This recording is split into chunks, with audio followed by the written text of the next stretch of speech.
Whoa. Tired of living broke, so before I sleep, I pray. Y'all, welcome to another episode of Crab Legs and Kool-Aid. It's your boy Titus, early Makin, baby. And we out here yet again. You know what's something funny? I start this episode, there's a fly in here. So if y'all see me swatting, I just realized there was a fly. I start every episode with this thing that I do, like, it's crazy that like things been going well. And what's really happening after I say the title of the show is that I'm trying to buy time for my brain to catch up with my mouth because I don't know what I'm gonna say next. So if you ever realize that I'm like, it's been crazy, we out here, everything's been received well, I'm happy that y'all vibing the show, that's because I don't know what I'm gonna say next. So I just figured I'd be honest with you right now. Anyway, the guest, that's what I did this time to know what I was gonna say after all this. But the guest that we got in the building today, let me tell y'all a little something. This young lady is the Don Dada, the pew pew, the yeah, man. All of the personalities wrapped in one. This is my cousin in the building. It's Jordan Makin. We got the same last name. You know what? As honestly, hi, Jordan. Hi. How do you feel that you're here? Is it weird? That intro was a little bit, you know what I'm saying? It was a little something. But I like that. I like it. It was a little something. When you watch us exist together, if you watch me, her, or my sister, or honestly, multiple of our cousins. Mm-hmm. The list goes on. But if you see any of the Makins interact, or family members that have different last names, you know what I'm saying? If you see any of us interact, my personality by itself, multiple. My personality by itself makes a lot more sense when you see me with family because all of y'all is like that. And now I just feel like I can be my full self. We're here. We're here. Is it weird seeing this, being here, like, and seeing it off of like TikTok or Instagram? I know, it's so weird. I'm gonna be so honest with everybody. Yeah, I don't even know where to look. I don't know where to look. Oh, just me. Okay. Or if you want, you can look at them, and that's the people that will see you. So if you watch it on TikTok, that camera right there is the ones that like, what up? Oh, you'd be like, and it'll be them at home. Exactly. You. Exactly. Okay, you know what I'm saying? Because yeah. you know when Lauren be like, ladies, yeah, she's looking at her camera. I'm talking to y'all. Yep. Exactly. Yeah. Okay. So you can talk to me or you can talk to them. Okay. Whatever. Okay, cool. So wait. Okay. What field are you in? Because I'm gonna just let y'all get to know Jordan a little bit more. I already know, but just the internet don't know Jordan like that, and she should be out there in these streets, but she just don't be. What do you do for a living, Jordan? Y'all want my LinkedIn pitch? Okay. Hi. I'm Jordan Makin. What I told her, I said, don't come up in here putting on your professional voice. This episode is actually, ironically enough, I'm not going to let you talk. This episode, ironically enough, is about racial constructs and black tropes. And she just fell right on into one. And let me tell you what that is. One of these black tropes or racial constructs, however you want to describe it or define it, is the voice. And we all know the voice. What's the voice, Jordan? Why don't you tell us? The switch up. Yep, you just did Code switching. Show us. Okay. So I know some people they don't code switch. I'm going to be honest. I'm a code switch. If anybody's ever called me and you've called my voicemail, you'll be like, oh, is that you? I'm like, hi, thank you for calling. If you could please leave your first and last name in a brief message, I'll be sure to call you back in moment time. Thank you so much and have a wonderful day. Not in a moment time. Yeah, and then I pick up the phone and I call you back. And I'm like, hello? And I'm like. They was like, I was calling for the lady that I was on the voicemail. That's her. That's me. That's me. Yeah. Who? Oh, okay, yes. All right, but yeah, so like, I think honestly, like you said, being kind of in corporate and kind of working in that, even in like school, like you're kind of taught that. And you can attest to that too by being in entertainment. Like you do have to code switch sometimes, but it's very comforting to be with your family and you be like, I'm lax, like, huh? Because even if I say colloquialisms or like if I'm using slang, so I'm like, oh yeah, up, business, sheets. And then I'm like, honestly, right. I'm trying to roll out. Like, you know what I'm saying? I'm trying to be out. It'd be like I'm just trying to go. Yeah. Okay, so let's unpack why we do code switch. Code switching. Right, I was like, what's it called? Right, yeah, because I'm like, I don't think a lot of people know why. And I want to unpack that. Why do you think? I know why I think. I'm going to keep with a buck. I think we do it solely to make people, to disarm people. Right? Ooh, I feel like if I were to answer in my full present personality, in a business construct we're talking about, right? If I were to answer in my full personality, you would deem me unprofessional based on your understanding as to what Americans or the civilized sound like. Mm-hmm. So based on America's construct of what is deemed professional. Yep, it's deemed professional aesthetically. And we're going to get to aesthetic, but aesthetically and sonically, if I don't fall in that category, it is assumed. And I have to say assumed because I don't know every person's thing, but it's been proven, yet assumed, allegedly, that the way I would naturally answer, you would consider me unprofessional. Right. So I feel obligated, and at times not only obligated, but sometimes trained to put on a voice that makes me and the company more acceptable. Well, I think the key word that you said was trained, and I think that's definitely the concept that we run into is like, no matter what you do, how you grow up, whatever, it's like, this is you, be unauthentically you. It's like, oh, okay, I may see a post that says, be you at all times, be you.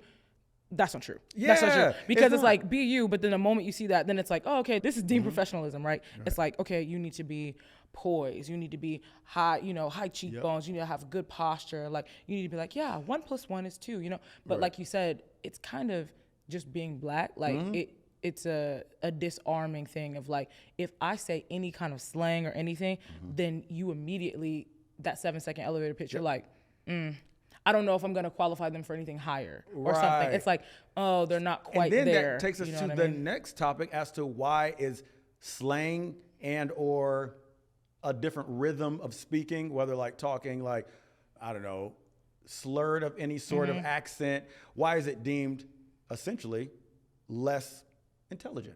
Is really what it comes down to is you're assuming, in my opinion, the way I speak naturally doesn't come across intelligent, which makes you look unprofessional or your company look unprofessional. Right. So now we're going into a whole systemic issue where we're like, oh, look like this, act like this, because that's the right way to be. Right. When really, me saying like, hey, how you doing?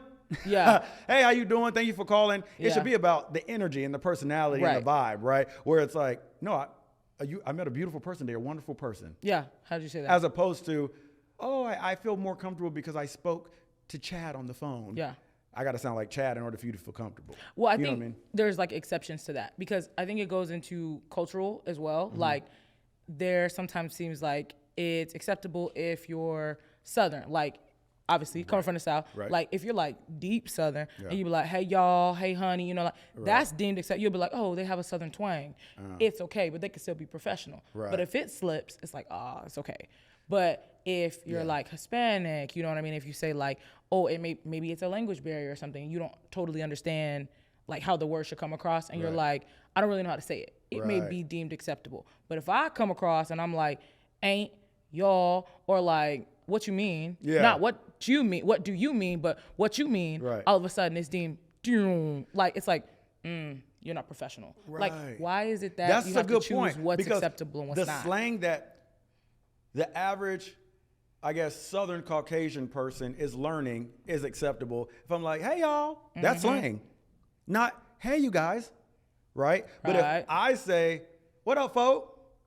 Are they not both slang? No, it's both slang, but what's acceptable and what's not. Exactly. That's what I'm saying. That's why it is confusing. And then now we're pushing to a corner of like, oh, well, if we do slang, it has to be not our version of slang. Yeah, it's got to be y'all in like grits, fish and grits. It's y'all fish and grits and sweet tea version, but not y'all as in like I live down in Edgewood. Like that's not acceptable. Right. That's the y'all that's okay. And that's crazy. Overall, those who don't know, I'm gonna make a clear example for you. Here's what people mean when they talk about code switching. Say ring, ring, ring. Ring, ring, ring. Thank you for calling PF Chang's China Bistro at the Beverly Center, where we now have happy hour from 5 to 7. This is Titus. How may I help you? Now ring, ring, ring again. Ring, ring, ring. Hey, how you doing? This is Titus. I hope you have I can't even think of anything. Welcome to PF Chang's. I'm so trained to be. Yes. That I was like, I don't even know how to use my real voice. I was like, what is my real business voice? I don't know. But it'd be like, hey, how's it going? Thanks for calling PF Chang's. You can come through at any point, 5 to 7. We got happy hour. There's a lot of food on the menu. I'm telling you, it's popping. You should slide through. Exactly. Mind you, though, most people are receptible. Like, I don't even know if that's a word. Receptive. Somebody quote me. Most people are receptive of that. You know, especially That's nowadays. I will say I nowadays. would be too if somebody was like, "Hey, how you doing?" Same. Yo, yeah, we got a lot of deals right now. I'd be like, "Thank you," but maybe do I identify with that because that's how I speak? No, we don't want to spin off onto another section, but that also rolls into like ageism too, because like I feel like millennials, Gen X, like people that are our age, you know what I mean? Like if you were like, "Hey, what's up?" My guard is down a little more because I'm like, "Oh, it's casual." It's, you know what I mean? Like they speak my lingo. Right. But if it's like someone, you know, if they're like 60s, you know, like they have a standard that they grew up with. And I get it, you know, if you're a boomer or whatever, and you were to answer the phone and say, "Hey, what's up? Thank you for calling PF Chang's," they might be deterred because they're like, what happened to hospitality and that training? And that's what I'm like, You know whoever what I mean? made a rule that hospitality wasn't just kindness? That's what I was like, why does my kindness have to sound okay? Ooh. Now let's keep it a buck though. Because this branches us into the next space that I want to go to is okay. Overall, what I'm trying to say is how you naturally speak should be enough. Now, we're not talking about a lack of education. We're not talking about you going out of your way to sound ignorant. Right. That's not what I'm talking about. I'm not saying I want you to answer and be like, "Hey, what up? We got a team." It's like, no. Right. I want you to be able to speak clear. You're still representing a business. Right. But however you naturally speak, Should be if acceptable. your voice has more, and the whole point of this conversation is the fact that I even have to say blackisms or whiteisms. Whatever your voice is should be okay. I shouldn't have to clean my voice up to sound white in order for you to think it's professional. Facts. Like if you can tell, because I've heard people be like, answer the phone and be like, "Oh yeah, I was definitely talking to a black guy. Oh yeah, he black." Or like, "Oh yeah, that was a white guy." facts, So why does facts, yeah. It shouldn't matter. Like, was he Yeah. professional? Yeah. So why does it matter? Like, you shouldn't be turned off by how I'm speaking. You know what I mean? Like, depending on where you from, it should. Depending on where you're from, it should matter. That'll Okay, do so it. hold on. This gets me to the next thing. We're gonna be jumping all over the place just because there's a lot of black tropes and racial constructs. We're just We gonna call touch them all. them black nicalities. Black nicalities. Black We nicalities. was gonna get to that. You Oh, jumped oh, to you my thing. bad. That's okay Sorry, because bad, it's a bad, different segment, but it's fine. We're gonna cut that because we don't want you to hear Okay, it. yeah. I don't care. You can keep it. Anyway, but okay. The point once again of everything I'm saying is the way you speak should be good enough. Now, I was pointing that at a certain audience that expects you to sound a certain way.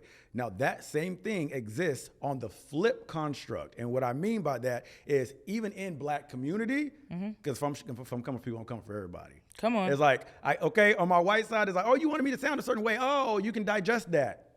Now, on the black side, I also have the same pressures, me personally, in my position, and you probably experienced this too, because I know me and Lauren talked about this before in a way, is the term whitewashed. Oh, I was gonna say it in another light, That validating your blackness. Eats me. Come that on. eats me up. Mm-hmm.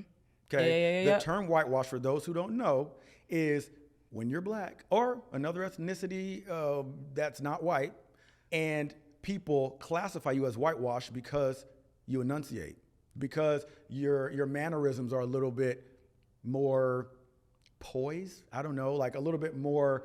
Because you don't, it's really like you said. Let's just I like don't you even said, keep saying it a buck. poised You because don't sound you're assuming that I should not be poised. Like like you What you said. say? If I don't sound like you, if I don't walk, talk, act like you, then all of a sudden I'm different. Right. Like, but why can't you celebrate my differences? You know what I mean? Exactly. Because at the end of the day, if both of us get pulled over, it's not about who said y'all, who didn't. It's not about who who ate this and who didn't eat that. Yep. At the same day, we both black, right? Yep. It doesn't matter. And I hate that because on Yeah. the flip side of all of it, I also don't like, because I've gotten this a lot. Like I was like, I did a lot of training to be able to have a middle American like accent, because in our school in New York, they said, for acting, they were like, so you can play all the characters.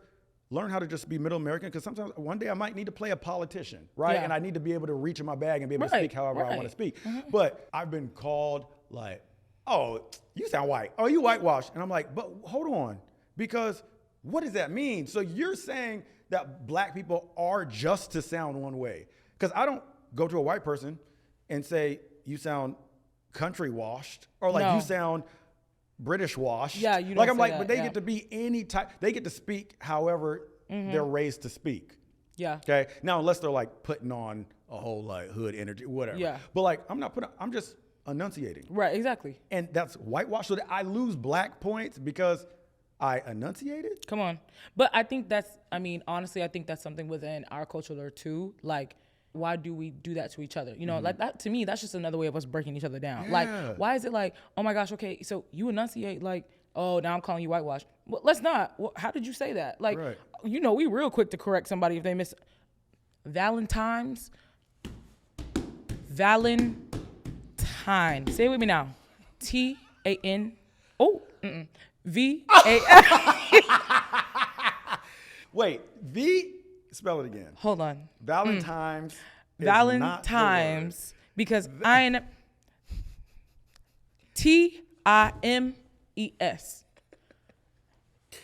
Mama. Time. I'm looking at you. If you watching this.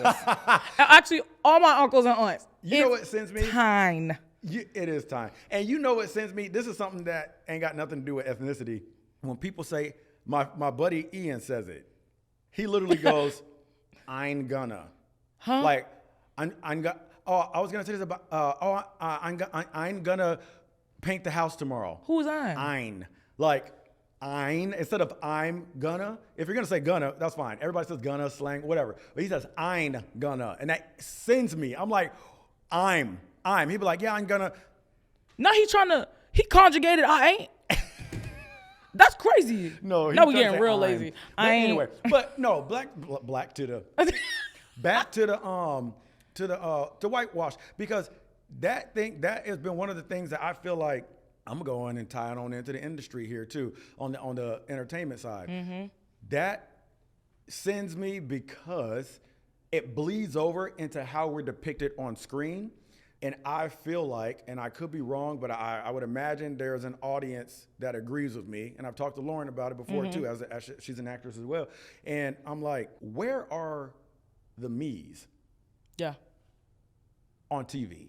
So I feel like even Black Hollywood and Hollywood, and let me clarify there, when I say Black Hollywood, they're like, there's BET, there's Black movies, there's Black film. That's what I mean. Like, Black-owned TV, Black-owned film, things that we're casting ourselves in to give ourselves more opportunities.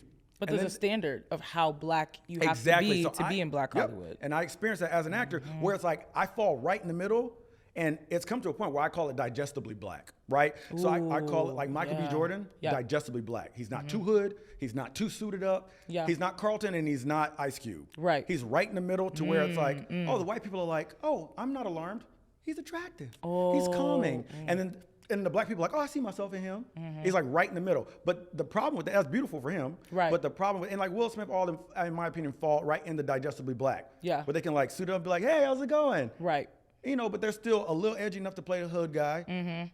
But they're not stuck as just a hood. Like Ice Cube, it's going to be hard for him to clean it up. Yeah. It's going to be hard to me to believe that on TV. It's like there's a spectrum of being Black. And it's so, but it's like you said, everybody looks for somebody that they could look.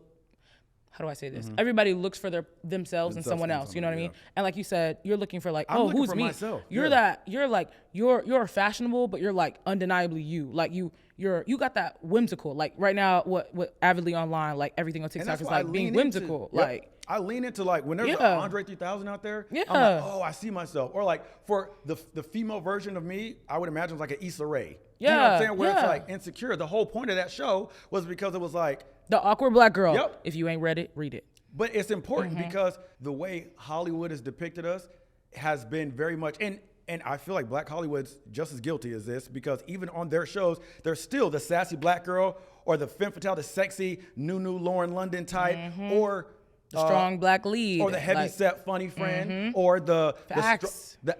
So it's like there's still these tropes that we fall into, but sometimes what about just the awkward girl? Right. Like I don't have to be Caucasian to be awkward, dorky, weird, quirky. Like we exist. Yeah. And so on the male side, I feel like the female side has been breaking that down a lot more. I feel like there's been a lot of like girlfriend-esque shows where like you can see each type of girl. I agree. But on the guy side, I feel like, you know, and I'm so thankful for, you know, the Tyler Perrys and everybody out there that are like making these films for people, but yet and still, the Black guy is still like the strong, sexy, buff dude. It's only A or B, yeah. Or the hood dude. Yeah. Yeah. And it's like the only place that really touched it is like Fresh Prince of Bel-Air. Yeah. Which is like a little bit, he's like a nerdier black dude. And it's like, oh, those exist? Yeah. Like, but then there's like, where's just like the down the middle black dude. Hello, right. And it's just hard to audition because it's like, I have to audition for super hood stuff. And I'm like, I'm not super hood. Right. And then it's like, I got to audition for like super nerdy stuff. I'm like, I'm not really that nerdy. Right. I'm just kind of like quirky and just insecure. Like the show. Yeah, Insecure. like the show Insecure. But anyway, whitewash also makes me feel that because it's like, I feel like I got to put on more ethnic code to fall into Hollywood, black or white Hollywood. And then, or I got to like, you know, sound really inquisitive. Yeah. You know what I mean? Like it has to be something. I'm like, can I just not show up? And there are plenty of actors out there doing it. Let's keep it a buck. Like my man that just married Megan Good. Who? He just married Megan Good. He's I forgot his name. I want to say Jonathan. Is his name Jonathan? Oh, I think you're right. It's Jonathan. I forgot his name. If y'all Anyway, know it, y'all know it. Yeah, but yeah. him, he's a great example of that. But Lakeith Stanfield, I feel like a great example of that. Like they represent Oh, I love Keith. the man that just is black. Yeah. I ain't got to be super hood. I ain't got to be super like well spoken. It's just like I'm just existing. He was that in Reasonable Doubt. And his blackness, and his blackness is just great. Anyway, but that's exhausting. Yeah. Full circle though. Yeah. Sometimes I'm not exhausted to be black, but sometimes being black is exhausting. Yeah, 100%. Yes. Yeah, I think that's fair. It's Yeah. like saying it's like I'm not upset I have kids, but being pregnant can be tiring. Yeah. You know what I mean? It's like exactly. it's just Yeah. reality. That's what it is. Yeah. Yeah. Okay. So since we're on the TV topic, what's your opinion? And we're still in black tropes and racial constructs. That's the theme for this, racial constructs and black tropes. So get that in your head. That's what we're going. On TV, since we're in that world, what's your opinion of the funny best friend trope? Like, is that something that the token black friend? Actually, yeah, let me rephrase that. On Being a TV, token. what's your opinion of the token black friend, and how does that correlate to real life? What's your experiences and thoughts of being the token black friend in friend groups? How long do we have? Time for you to talk. Yeah, plenty. Well, one, I will say I have a friend group that's very much like my music taste, very diverse. Yeah. But I will say, being a young black girl growing up in the suburbs, where you get excited when you have 2 black students in the class, you're like, oh, where'd she come from? Right. We got the same I'm talking about Stoke. Like, I'm like, oh, okay. Like, sometimes it is exhausting. Like, it's crazy. So you're like, yes, on TV, seeing the token black friend, that's me looking for myself in that character. Because I'm like, oh, it makes sense that there's only one black girl in this group. Oh, I'm going to give it to you. Y'all know brats. Come on. Yep. It's like it was in our face. You know what I mean? So, like, same concept. Not you. The fly. I told y'all there was a fly earlier. Don't embarrass us. Same concept. So, like, even me, growing up in the suburbs, like, being the only black female in my friend group. Like, it's okay. Like, I'm like, oh, okay, like, I can do this. You know, and your mom's, you know, she's warning you. She's like, hey, you can't do everything that they do. Yeah. You know what I mean? And, like, growing up, like, you're kind of like, oh, I don't know what that means. Like, oh, you're being paranoid. But I will definitely say, me finally getting a friend group that is surrounded by black women, I learned so much about myself that I didn't know. I mean, from hair, from nails, just like there's conversations that I can have with them that I couldn't have with my mixed race friend group. Yeah. And I love both of my babies, like, dearly, but definitely things that I've grown into as a black woman now. But being the token was basically my brand as well, because I was like, okay, I'm the one black friend, and I feel like I have a role that has to play that. I'm funny. Right. I gotta be loud. I gotta, like, it literally, it used to be J&J showing up. That's Jordy and Jose Cuervo. That was me. Like, I was like, and it was always a vibe. They were like, and that's me at all times. Yeah, that's such a true and good point that you don't even realize that you fall into, because it's kind of unwarrantedly, is that a word? I don't know. Nope. It's kind of, what's the word? Like a president? Understood. Yeah. It's kind of like, what's the thing? Like, you don't ask for it, but it's given to you. Yeah. Like, it's a preceding. Like, it's a, not a rubric, but like a standard. A standard kind of like, that you don't ask for, that you're like, oh, I'll take that position because you're expecting me to be funny, black, loud, or aggressive and defensive. Like some friend groups would be like, you know, if something pops off, it's like, oh, I know you gonna rock with me, and it's like sometimes I'm not gonna throw hands Actually, I'm running. for you. Like that was never 911? on the agenda. Hello? Like I'm I'm gonna not call about the to do police that, yeah. when you call the police. Right. But it's like, Absolutely but true. then obviously there's layers to that statement in itself. But we'll unpack that later. But it is wild that you will feel, not you, but us, we will feel obligated to fulfill that slot Yeah. in diverse friend groups where it's like, oh, you do expect me to be like funny and loud. Now, is that something that we put in our own heads? Or is that for something that's sure. actually expected? I think that it's a societal stigma. So sometimes it's maybe you were thinking like, oh, I could be undeniably myself, but then it didn't help that like everything around you paints that picture to be like, oh, okay, if you are because there's always, every time, even in casting, like all shows, there's always like one black friend. And what is their persona that they have? It's that. And you're like, I'm not one. And now you're sharing memes and it's talking about that, oh, you know, that one black friend that's invited to everything. Right. So you kind of see yourself in that and you're like, okay, that's my role. So I can't step outside those boundaries. And that's not saying anything to like your friend group, my friend group, like saying that they're making us play that role. Social construct. Yeah, that's just you like, oh, okay, racial constructs. this is what I have to be. Yeah. Whereas when you start to, me, like I said, I got black girlfriends, like literally hanging out. I'm like, oh, like it's okay. Like I don't have to be on all the time. Like I can chill. Like we can all literally mellow each other out. It's just like, girl, how are you feeling? Like I'm just me. This is how I'm feeling. And words without saying words. You'd be like, that's good. I don't have to be on all the time. That statement, because I am guilty of that. I think we both have that same personality type. Yeah. It probably runs in our blood. Like we're all just like performers where we're just kind of like, all right, nobody's talking, I'll entertain. Right. I'll fill the you gaps. said it's quiet? And they're like, it's okay that we're quiet. I'm like, no, there should be something happening. Are you guys okay? Make sure everybody's having a good time. And they're like, we were before you spoke. But no, I feel like always being on in environments where I feel like there's nobody that can carry it is a real struggle of mine. And I feel like it comes back to me fulfilling the role that I was assigned. In that friend group.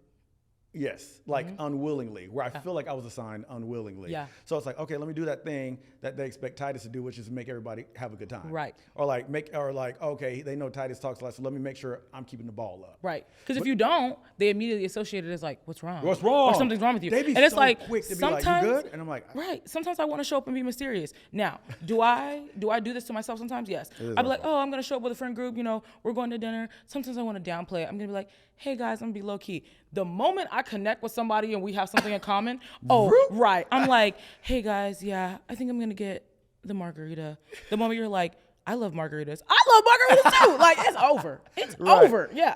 And it's like, it's a twofold, it's a multi-layered thing because a lot of it is our genuine personality. Yeah. Like a lot of black people, I feel like the majority are very loving, charismatic individuals, but to be expected to be that all the time. I feel like it's equivalent. I feel like the way a lot of people can identify with it in the world that we're in right here with social media is when you're a TikToker, when you're a Instagrammer, social media star of any sort, and you're the person that does that thing that people always come for. But then when you're in person, people are confused because they expect you to be how you are online. It's that same concept where it's like, oh, well, people always think, you know, I'm bubbly or funny because my content's bubbly and funny, but in like real life, sometimes I'm just like not. And they don't realize that I'm like only putting out those moments.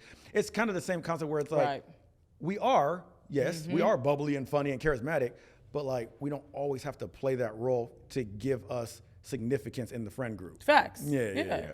Anyway, a lot of this stuff, once again, very well could be just us, what we feel people are thinking, but a lot of it is painted by how society and the industry presents us or creates the narrative that we are to be. Because like the shows write it in there, like movies put it in there. Yeah. We're cast as the X, Y, and Z. Exactly. So it's like, okay, I feel obligated to do it, and they are used to receiving it because that's what's been presented. Hello. So it's like, I guess nobody's at fault other than like we can only change our own narratives really. But it's just a fascinating topic because we always own the token is real. I feel in that token vibe. Okay, so we kind of briefly spoke about this earlier. Let's talk about colorism. What is colorism? Ooh. Okay. So colorism is basically a discrimination within one's race. So for us, it's that long-winded phase of like, oh, I only want a red bone, or oh, I only want you to be light-skinned with curly hair, or when at one point dudes didn't like dark-skinned women, like they wanted, like, yes, that's color. Ooh, I wrote a paper on this in college. Ooh, that just touched. Ooh. I wish Lauren was here for that because we've talked about that. And it's like now that ebony women are in, dark-skinned women are in, it's like now everybody's like, oh my gosh. It's like we've been here the whole time.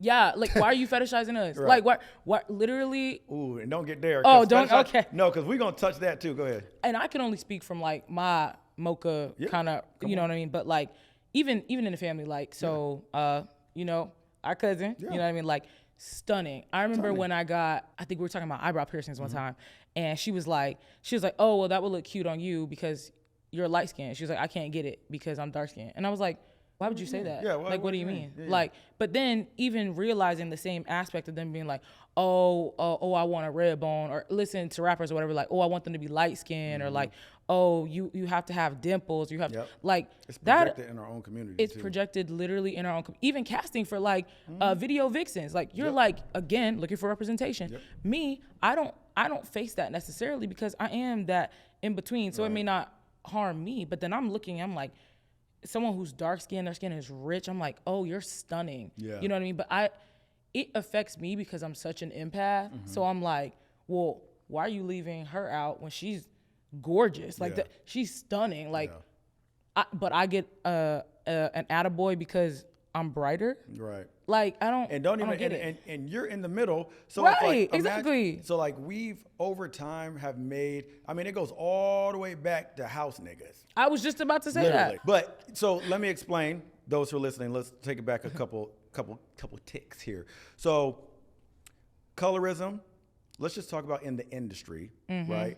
And I'm always just coming from the industry perspective because that's the industry I'm in, so I can speak a little bit, more on that. But since the dawn of time, the accepting form of black was just always lighter skinned, right? The darker you are, the too much Negro related it was. So the lighter you are, it was closer to a Caucasian standard, and the features are more acceptable maybe because you have sharper features, not as round features. Right. So a lot of times, even in the industry, they would cast a black person, but of course it'd be the light-skinned black person because it's more socially acceptable, and everybody is disarmed. Where it's like, okay, the black people will be happy because we cast somebody of color. The white people will be comfortable because it's not too intense for the screen, right? And it's like, so we've been coming from those times. Now, it's gotten so much better. And we obviously still have a long way to go for all ethnicities, especially when it comes to Hispanic culture, Asian culture, like that can be represented 10 times, thousands more. But where we are now, it's starting to improve a lot as far as like allowing more complexions to be represented. That's why I love Fresh Prince of Bel-Air, Rabbit Trail. Y'all know I got ADD. Fresh Prince of Bel-Air, because it was the first show that I saw where the shades didn't matter. Yeah. Because they had dark-skinned Aunt Viv, light-skinned Uncle Phil, they had a light-skinned daughter, a dark-skinned daughter, and that's what it looks like. If you look in my family, it looks like that. If you look at me, my sister, my dad, my mom, my dad is the only one that's technically half black, but is the darkest one. Yeah. Ironically enough, and then there's me and my mom who are about the same complexion. My sister's super light, and her daughter is about as light as they come. And it's just like, if you look at our family, it's all shades. And like people have kind of trying to push, I guess, a narrative or whatever as to what they want black to look like. And we're finally at a space where it's like all the colors of black are being accepted, especially when it comes to women and their beauty. It's like, oh, it's been a little bit more accepted on the male side for longer, as far as like, okay, like, ooh, hold on, because this just last rabbit trail, because you said fetishism, and this is one that sends me through the roof, okay? The term, or the phrase, and I've gotten this a lot. You experienced it recently when we were in Arizona the other week. Oh, and I've gotten this so much. Oh, you're really handsome for a black guy. Oh, for the what? I was like, for a black. Yeah. And let me unpack why that is wrong. And it's offensive. I hate being like victim-y and like, oh, it's so offensive. It ain't. It's just like, dumb because I'm like, thank you for the compliment. I get what you're trying to say, but just open up your brain a little bit because what you really just said is, hey, people of your color typically aren't attractive. Right. But you're an exception. You're an exception. Like, Yeah. whoa, where did you come from? Even I'm shocked. You're Yeah. actually attractive for your kind. Yeah. And it's like, so in your head, like what I receive is like, oh, thank you. But you're saying that black men are typically ugly? And I came out of the woodwork, Right. so I happen to be decent looking That. enough for you to be like, whoa. And I'm like, and sometimes it's not that heavy and people are trying to be kind, but a lot of times it's a lack of education. And that is what they're saying without knowing what they're saying. Correct. So I'm like, you can easily, the way to solve that, because a lot of people will be like, well, what do you want me to say? I think you're attractive. Boop.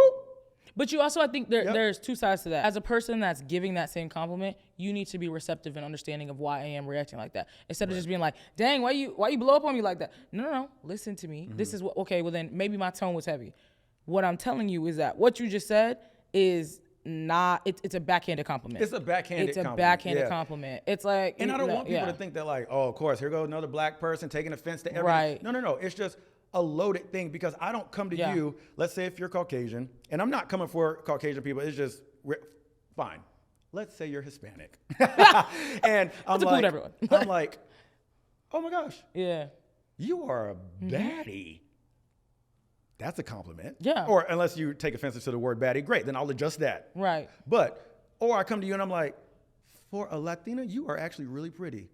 Like, how am I supposed to receive that? Like, for a Latina? Like, Yeah. what do you mean for a Latina? Exactly. Like, Exactly.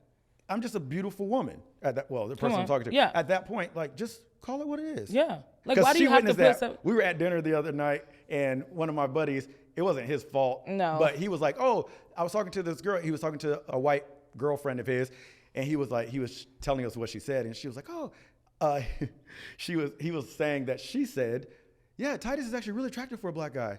And I was like, And both of us literally went, that kind of hurt. I was Yeah. like, that was supposed to feel like, nice, but it kind of tastes bad. Like Yeah. for a black guy. So, dang, all of my other people, you think it's just busted? Right. Like that's crazy work.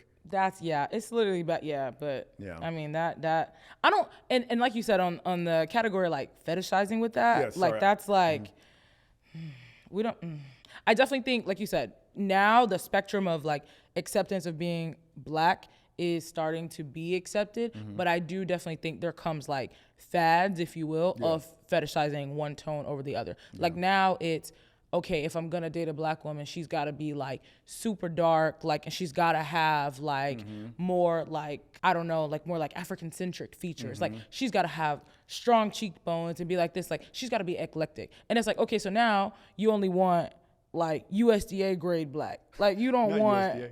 you don't like, Yeah. what's wrong with us everyday black people? You know what I mean? Yeah. And also because this is my fault, because earlier when I said fetishism and I went into attractive for a black guy, that's kind of not the same thing. Let me dive into it even more, kind of what you're saying. I think it shows up a lot. And if you feel comfortable, I would love to hear what your opinion is on this. Because I have another friend, a different Lauren, who's a beautiful plus size woman that I feel like she feels like there are men that date her for that reason. I mean, she's married now, but in the past there were men that would date her in a fetishism way because they have a fetish towards plus size women, which somebody dumb would be like, well, shouldn't they be happy? Like, cool, like people just are like them. But it's like, no. It's once again kind of like a backhanded comment. Do you actually like me, or do you just like the fetish? Right. That's so yes, Yeah. I will say lately it's odd because like growing up, I've always been curvy. Like we just Yeah. have curvy people in our family. But I'm like, okay, like, you know, like thick thighs, thin patience. And like that's just kind of like how I've been. And at one point it was like, oh my gosh, how do I get smaller? How do I get smaller? Whatever. Now it's definitely like immediately like someone's like, oh, I really like your curves. Like I'm like, are you talking about my smile? No, they're talking about my hips. Like that ain't, no. It's wild. It's so, and that's the first thing that they look for. And I'm like, you don't even care You don't about care. what, but you're like, and this is no offense to anyone, but like, it's usually a curvy woman or a plus size woman with a really skinny dude. Like, like that's kind of the in between or something. And it's like, you know, like love who you want to love, but like, it's definitely, sometimes you got to be like, do you really like me? Yeah. Or are you infatuated with my silhouette? Right. You're just, and you can tell there's literally like little little ticks, they just start complimenting. You could literally be talking about, I love this tree. And they be like, yeah, like your hips. Like, what? I don't even, what the leaves got to do with it? Like, I don't even, what are you talking about? Like your hips. Yeah, you be like, oh, That's okay. a good line. Yeah. No, I was kidding. You love trees, I love hips. I love it. Like, what? You be like, okay, but it's definitely tough because you're like, okay, like I'm active, but I am curvy. Like I am plus size. Like it is what it is. You know what? And I'm sorry for saying plus. I don't even know if I like that term really. No. Full figured. Yeah, like, I mean, what is even full figure? I don't like it. They human. Everybody's human. I'm what slim bone, whatever you call it, a human. Slim pickings. Right, like slim pickings. Ain't got no definition, nigga. It's just, I mean, but it is like sometimes, and I think there's that happy medium of like you like what you like and fetishizing. And I think there's always a fine line of like what defines fetishism and what defines of like, oh, I just like that. That's just my preference. That is a tricky you know what line. I mean? Because I could technically be saying like, what is it? How is it? What if it's just my type? Yeah, Because that's like, just am I your type. fetishizing my type at that point? Technically? That's a tricky topic. But I mean, that's been a topic or like stuff that I'm kind of reading on to like be comfortable and make sure that I am understanding that as well. Yeah. I just read like A Curvy Girl Summer. I'm reading At Your Age right now. There's a couple of books that talk about that. It's like still being accepted. So, and there's light in that too, because now little girls like, yes, you can be healthy and still be curvaceous. Like that's just your thing, but it is being accepted. So it's like, okay, but also remember, people are falling in love with your body and they're not necessarily looking for you. So you just got to find that happy medium. And this fetishism, we're talking about it in a racial zone, but it exists across all races and all shapes and sizes and height. Like people there's tons of women that only want to date tall guys above a certain height. There's tons of men that only want little Asian women that, you know what I mean? Like it exists across the board. So this is just what we can speak on from our experiences. Oh, she wanted him the only one. No, I didn't. You fetishize tall men. No. The pot calling the kettle black. No, because the small kings. Okay.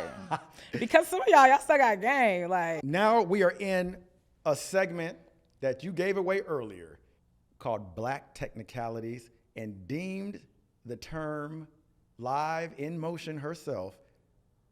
Black Technicalities. Woo! Black Technicalities. Now, let me just unpack this. Oh, real no. quick, 'cause I'm about to eat this down. Oh. Let me explain. A black technicality are things that you've done or experienced in black households or friend groups or just the culture in general that we don't know why, but they just are, and they will continue to be, but nobody's ever questioned them until me. No, I'm just kidding. There's probably plenty of people that question them and don't do them. But I'm here to unravel some of these because y'all be doing some stuff, including myself, and I was like, why? And this first one I'm going to say, she hates that I'm about to say it, but it's factual, on science, and controversial. Okay, ready? In black culture, why do we leave food out to cool down before we put it in the refrigerator? It could be in other ethnicities, but I know for dang sure in black households, if you cook something and it's hot and you take it off the stove and put it in some Tupperware, your daddy, your mama, your auntie, your cousin, your sister is going to be like, don't put that away. Let it cool down. Let that food cool down before you put it in the refrigerator. Where's the truth in that? That's science. No, that's science. That's science. And the reason I know it's not is because one time my dad was like, I was in a rush to go somewhere, and he was like, don't put that soup away yet. Let that stuff cool down before you put it in the refrigerator. And I was like, I gotta go. Like I'm gonna just pop it in the refrigerator. He was like, let it cool down first. And I was like, nah. And I purposely asked Alexa, and you know she always right. I asked Alexa don't have a black card. Alexa No. is black. Alexa. No, I was kidding. It depends on how you say it. See, code switch. You gotta be like, italicized Alexa. Right. Stop. Anyway, but I said, yo, Alexa, is it okay for me to put hot food after it's been cooked directly into the refrigerator? Yes, it is okay. And she gave me a rundown as to why it's okay. And on top of that, she said it's more dangerous, and y'all can Google this, to leave food out cooked above 90 degrees, meat cooked above 90 degrees, which is a grill, which is a stove.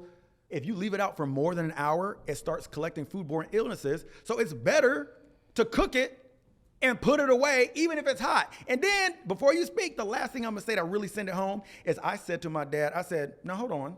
If you want me to cool the food down before I put it in the refrigerator, does not the refrigerator cool it faster? So me putting it directly in the refrigerator would thus make it cool down at the speed that you would want in the first place? He ain't say nothing. Not you speaking like you got a point. But what he did say is, you better still leave my food out on that counter. Exactly. Because the thing is, mind you what? Okay, mind you. Yeah. Then we get on the phone with my mama, and then we start asking, okay. I will say, we asked the same question, and she was like, yeah, that's exactly what you're supposed to do. And then he gonna ask, well, why? And she was like, yeah. Don't nobody know But why. I was like, no, ma, don't do that. Right. Don't, like, let's stand 10 toes down. Like, no, we can't. This is a safe space for you to announce it to me. Yeah. But now you done said it to everybody. So that's all. And everybody should know. Now, I'm not trying to change what's happening in your household, all right? Now, if you still want to leave your food around and let it cool down, I'm just saying, if you don't, you all right. And guess what? You're actually preserving it longer. You're keeping it from bacteria that happens in the air that latches to the food. You're getting rid of that faster. You put that lid on it, you put it right on the way. Now, another fact, it did say, my brother-in-law said this last night, he did find another fact that said if you put food that's too hot in the refrigerator, it can change its temperature inside the refrigerator, and it could affect the food around it. Okay, I ain't say boiling hot, because by the time we put it away, we done had about, 2 or 3 helpings. We done gone back for seconds. We don't watch the movie. We don't watch the movie. Absolutely. You see what I'm saying? Mid-conversation. Anyway, absolutely. that's one black technicality. She didn't want me to say this one because she said I'm gonna lose my black card, but it's been said. Okay, well mine is, Huh. I'll chime in. Okay, Yep, go so ahead. my black technicality is, I was raised, you do not, and if anyone knows me, when someone calls your name, you do not answer what. You heard how that came out? You heard the way it rolled off the tongue? Dramatic. What? Call my Isn't name. that nasty? Say my name. TJ. What? No, You see how nice that was? because you give it a tone. No. She think she's hearing this. Say my name again. TJ. What? Uh-uh. That's what she thinks. She hears that. No.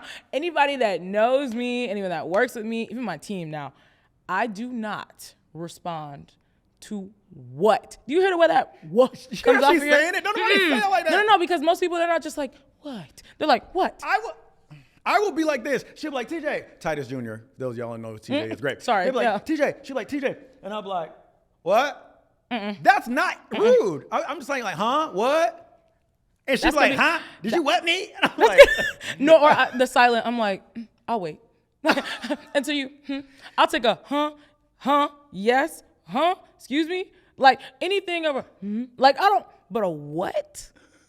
and we doubled down and asked her mom, because I've never heard this. See, this is one of those black technicalities that I didn't grow up with. Our family, our household was allowed to say what. Now, in a sassy way, no, like little kids, like little toddlers, and Eric can attest to this. If your child, I'm sure if Eric, what's one of your kids' names? Leo. If he's like, Leo, and he's like, what? You probably might feel some type of way, okay? As an adult, call my name Eric. What? Like if I didn't hear what he said, No, I'm genuinely because saying like, what? Wait, did you call me? You keep trying like, what? to. Because You cannot put what in you feel like brackets. that was rude? It's going what, No. what? No, you're trying to what? Because not every what is sharp like that. But I will say for children, I do agree with that. Like it's just a respect thing where you're like, you should say yes. That's why in black household, that yes ma'am be strong. Yes ma'am, ma'am. Yes, ma'am. Well, respectfully, in my household, Yeah. if a child says what, I just react. But that's the way I was raised. Like that. I'm intrigued to know. I want y'all on TikTok or Instagram or wherever you're watching this to comment if that's a thing that is actually a no-no for your household or people around you. If they say what. So many people say what? You be mad all the time? She's like, is grass green? Is an elephant heavy? Like, Then I'd be mad. Then I'd be mad. Exactly. That's hilarious. Oh, here's another black technicality. Why do we feel... There's 3 things, and tell me if I'm wrong. There's 3 things that black households feel like cures everything. That's laying down, Vicks Vapor Rub, and ginger ale. Why do we feel this way? Do you believe in any of those? Absolutely. And don't ask me if Vicks expires. I just found out that it did. Blacknically, no, but it does. Blacknically, It no. does, Technically yes. for the black people. Yes, but it does. That's funny. I learned when I had the flu, I was like, oh my goodness. Like this is my first time actually in my whole adult life of actually buying Vicks. I assure you, I've probably been rocking this same small Vicks since my mom gave it from me. that thing Like will gave it last to me. forever. Absolutely. Because that That don't is World War. expire. That don't It's expire. made of so much chemicals. Ain't no way it's expired. But I ain't gonna lie. Putting the new one on there, it did. It did something different. It did a lost little different. potency if you keep it too long. That makes sense. I get it. Now, I was truly raised to believe that ginger ale was like natural ginger root that was really healing my stomach. And when I tell you to this day, if my stomach's messed up, grab me a ginger ale and some Pepto-Bismol and some crackers. Oh, and they better be the saltine kind. What? Hey, and it I know will the cure saying. anything. Come on. Come on. I had COVID and I was like, grab me some ginger ale. Yeah, that's always the first thing on the list. Well, make sure we go get some ginger ale and crackers. Absolutely. What? Eric, is this a white people thing too? Do y'all believe Eric is the producer that is Caucasian? Wait, do you think that ginger ale helps upset stomachs? I've heard that ginger ale. No, do you? I do not think so. Okay, see, and I feel like there's more truth to that because it's just sugar. We've like, upgraded there's no to way that's kombucha. actually helping, huh? We've upgraded a little bit. Kombucha. See, we done elevated. Yeah. We on some higher level black power in this because now we represent the kings and queens and we got some kaboo. If you don't, She hates when I call it if you don't have any booch, then Yeah. you listen. She call it Bucci. Come back, booch. If you don't have booch, if you don't got kombucha, like I promise But you, that like health actually day, has probiotics and prebiotics that actually do help your stomach. Absolutely. What does ginger ale have in it? Why do we believe that? I Hey. think it's because it makes us burp and it takes pressure off the stomach. So absolutely, we think and you be feeling cured. And it's 1, 2, 3, 4 crackers. That's about it. And you just be absolutely. And I know that white package anywhere. You slide the premium one out and you twist it. That's how you close it. You twist it. You twist You it. twist it. The last black technicality, the blacknicality, is when we say, I'm gonna be right back. I'll be right back. Go and tell the people what we actually mean. Is that also equivalent to I'm gonna call you back? Oh, 1000%. What do we mean? That's like a range. You know, like when the cable people show suggestion. up. Yeah, it's like 8 to 11 or 8 to February. Like it's a suggestion. I'm gonna call you right back. I'm gonna be right, or I'm on my way. Oh! And let me tell you something. That's 3, 4, Black 5 people hours. are not always late. Let me get that thing. Yeah, They're let's not. not do that. I am. But not all black people are. So that's one thing that y'all can just let go because y'all really feel like I know just as many white people that be strolling in 30, 40 minutes late to a reservation of sort. I worked in restaurants. White people would be just as late as black people to their reservations. So I'm telling you. I do not own that card in one of my friend groups. I do not. Yes. I do not. I'm going to be honest with you. I do I'd not. be late. And my name early, that's a bad combination. But that means I'm going to work on it. You know what I'm saying? I'm inspiring myself to be better. But let's go back to on my way and right back. Because on my way, now that one sticks. I'm on my way. And you say, hey, at 7 o'clock, where you at? I'm on my way. I just woke up. The shower water just now. The shower just started. Yeah, it's just No, warming what's up. really getting us now though is all my girls literally have my location. So I'm on my tell me way. where to go. Listen, before they even text it, I'm on my way. I can see your little favicon. I can see it.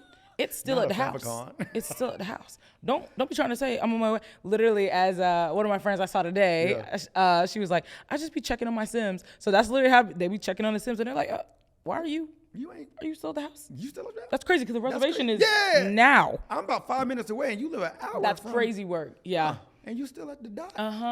Yeah. Your dot has not Yeah, moved. that's crazy. That's funny. And I'm gonna refresh it to find it out. And then right back. I'll be right back. No, I'll be right back. That's just me politely telling you I'm leaving, or I'm not coming back because I don't want to hurt your feelings. Because you either really wanted me there, or I know you're not going to take it right if I leave right now because you're going to be all here. So I'm like, no, I'll be right back. No, let me just step outside. I'm going to make a call. One would call it lying. I call it breaking the truth in a more diluted manner. It's hopeful thinking because it's also the light of like, are you going to show up? Are you coming? And you're like, I'm going to see. Yeah, I'll see about this it. is another one. Oh, this one sends me because I get so sick of this question, but every black person asks this. If you black, you know you've asked this question before. If we got a plan and a group of people come in, what do we say? Well, who all gonna be there? Absolutely, because don't include the itinerary because with why not the you guest need to list. know? Because you really not gonna come if I list the wrong person for sure. Oh wait, and If we I say split the wrong sometimes. person. We'll be like, oh, this person. We only drop the bomb that someone else has added like 20 minutes before the event's about to start. Bruh. I'm like, oh yeah, and then I also told someone so they come. And sometimes I don't tell you on purpose because I know you're not gonna come if I say Shauna coming. So let me just say, sick. Let Not me you just creating I know, drama. Let me just say, I didn't tell you on purpose. And by the way, if you ask me who all coming, I'm gonna say the people that I know is gonna sell it to you. Yeah, absolutely. It don't matter them who else first. coming. Yeah, I'm Or- trying to hype you up. Or I'm gonna say, oh, I'm not really sure. I don't know. People ain't really confirmed yet. Because you know me, I'm extrovertedly introvert. So as big as I am, if you saying a lot of people coming, people already know I'm not gonna come. Because I'm like, that sounds like a lot of energy. It sounds like a lot of like, they're expecting something of me. And nobody really thinking of that. But like in my head, I've been needing to know so I can not come. But people know that. So they just tell me little, why we always do that? So it's a valid question. Yeah, I think it's a valid But question. I don't need, it's just none of your business. Like if I'm invited, I've never once had a clear friend ask me who all gonna be there. I'm sorry. When you said clear, is What? this okay? I I was meant just like, let me read the room. because if you're going, because I do extremes. If you're saying we're black and I'm sitting here brown, then you're clear. What? Like you're white. Actually- You're not white. We all hues of brown. I'm that annoying person. That's like we really are though. That's what I'm like. I'm But mocha. Absolutely. If I'm black, if I'm all the way midnight, Right. then you all the way clear. Transparent. Transparent. No, I'm just kidding. But it's just fascinating. Last thing, Okay. Jordan, you've been a fantastic guest. Thank you. Last question I have for you. I talked over you the majority of the time, sorry, but you're just inspiring. So, what can I say? What are some things people frequently say to you that are upsetting related to your blackness? If you need an example, one of mine is, as we said earlier, oh, you're so attractive for a black man. Like, what's something that you hear all the time that you're like, people, just please, You're different. But you're different. And Yeah, but they'll literally say something, and then they'll be like, yada, yada, yada, woo, woo. I'm like, well, that could be everybody. They're like, yeah, but you're different. I'm the exception. And what I'm hearing is like, oh, I'm not as X, Y, and Z for a black person. I can hold a conversation with you, and you're shocked. Oh, you're disarmed. I'm not scary. Yeah, like I'm the that's what I'm exception. hearing. But I'm like, Right. I'm not the spokesperson. I'm not the spokesperson for the black community. Right. Like, but I'm also like, I very much take offense to that because you are only saying that because you got to know me. Yeah. If you didn't know me, then you would categorize me as everyone else. Oh, that's big. That's big. But That's you're big. different. I'm different because you know me. Yeah, and if you took the time to it. get to know anybody, you probably would feel the same Yeah, way. exactly. You Ain't might that not something? be lying across the sidewalk when you see Right. me walking. Right. But, and don't get me wrong, I love my white people though. And me But too. No, this is just we're just This in is a just- yeah, specific this is- topic right yeah. now. But that's exactly what I tell some of my friends that would be like, oh, ain't nobody scared of you. Like you're Titus. You whitewashed. You barely black. I hate that. And I'm like, no, I'm fully black. Because you want to know how I know? Because if I'm on the street at nighttime, don't nobody know my quirky personality. They see a 6 foot tall black man and they're acting as they would to any other black man. Facts. So me speaking differently according to you or being more quirky or goofy, at the end of the day, is the same threat from afar. Like people can't see my personality. Right. They see this. So yeah, I agree with that. And then the last thing I was gonna say too is I kind of want people of all ethnicities that aren't black to be okay with black women changing their hair.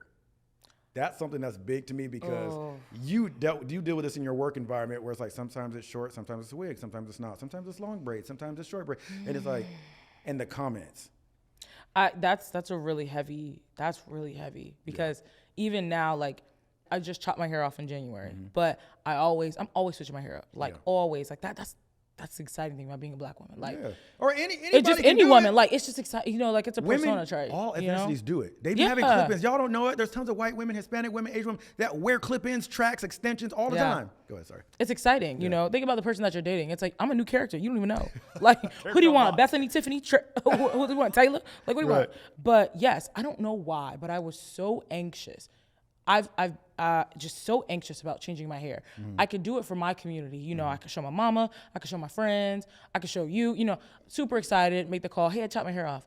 But I don't know why I was so anxious to wear my haircut to work. Like I literally was having like heart palpitations. I'm like, oh my goodness, because it's the anticipation of like asking questions of like, okay, so when you had hair before, was that extensions? Like don't ask me questions you know the answer to, but also while you're in business. Because like all you could just say is like, oh, okay, I like your haircut. Like that's it. You don't have to follow up with like, or you've seen my hair before and like I'm wearing my curls out. Great. Now the next day, that's not my business. I took PTO and now I come in with another hairstyle. Cool. But now you're like, okay, this is stunning. How much so what is your real hairstyle? That question, what is your real hairstyle? Why? Like, and then you start to ask me questions, and sometimes maybe I get defensive, but you ask me questions about like, what is weave or what is this? And I'm like, this isn't just something that happens on black women. Like white women wear weave. Like the whole entertainment industry, like they're wearing wigs. And I'm like, the men are wearing toupees yes, and pieces. You're getting pieces. So I'm like, if you're asking to be educated, I don't mind. Right. But it's sometimes you got to listen to the tones of it's like, now you're asking me questions, and are they microaggressed questions? They know. People know because if I come to you and I go, oh, Christy, I love your hair. Is that your natural? Are you naturally blonde? She's gonna be like, well, no, but like, don't. Hello. Why would you ask? Like, but you I'm like not the blonde hair. Like, move on. And I'm not asking to like, run my hands through your. And I mean, like, I'm like, oh, this is so good. But like, why can't you just leave it as like, ooh, I like this hairstyle. This is cute on you. Like, hello. Your hair looks nice. If I come in with a bob one day and then I come in with this the next day, it's just miracle growth. Okay, just mind your business. Believe what you need. Yeah, what you need. And if you need a hookup, I got you. But just don't capitalize on it. Just leave it at, I like your hair. That's cute. And then that's it. That's it. Just like it. And I'm like, exactly. And then next week when you see me in braids, now I will say my team might be educating them a little bit. Yeah. I'm like, we got boho. When it's getting hot outside, I'm coming in braids. Don't ask questions. When it's get winter, it's a silk press. And you might see my curls out. Once the sun come out, she's going away. So don't ask. So you got to educate them. You got to teach your team a little bit. But I love it. I mean, I don't love the tropes. I don't like the confines of it, but I love being able to talk about it. Because there's people would be like, did y'all just do a whole episode on all of this? And it's like, yes. Yeah. Because there's still people that are learning and hearing themselves and the examples we're giving, like, oh, I've definitely done that. And it's not to say that you got to tiptoe around black people, but it's like, we know what not to say. The majority of other ethnicities know what not to say because the typical standard of America has been Caucasian, right? Yeah. It's just like if you go overseas and you'll be shocked that so many people know American TV shows. Yeah. Because the presidents in the world has been like Hollywood, right? Yeah. So people will learn everything they need to learn. But if you go over there, you're like, oh, y'all got shows over here in Greece? Facts, yeah. I ain't never seen no Greek I haven't seen show. That. I was watching music videos in Paris, right. So it's the same concept when it comes to race. It's like because it's been socially accepted and it's what we've been taught, we typically already know how to politely dance around conversation for the majority race. Yeah. So the reason we keep having these type of conversations is just purely for education and the funny stuff for joy. So there's no offense, there's no daggers being sent. It's just factual and let's all get on the same train. Yeah, you're just undeniably black. I think the biggest thing, like you said, and I don't want to be long-winded, but it's creating a safe space for all that's black. Like, it's whether you're whimsical, whether you're the earth black girl, whether you're like, the suburban black kids, like whether you did grow up and stop trying to classify them. They just all are. We are black. They all are present. Yes. We black. Yes. There is no. There's some no black category. girls talk like. Look, they're from the valley. Some black girls talk like they from Compton. Yeah. Which I think technically still considered bad. Yeah, but I mean, you know what I mean? Like, it's just creating a safe space to be undeniably black. Yeah. And I feel like you're doing that, so that's super cool. Let's go. Thank you, Jordan. Cool. Love y'all.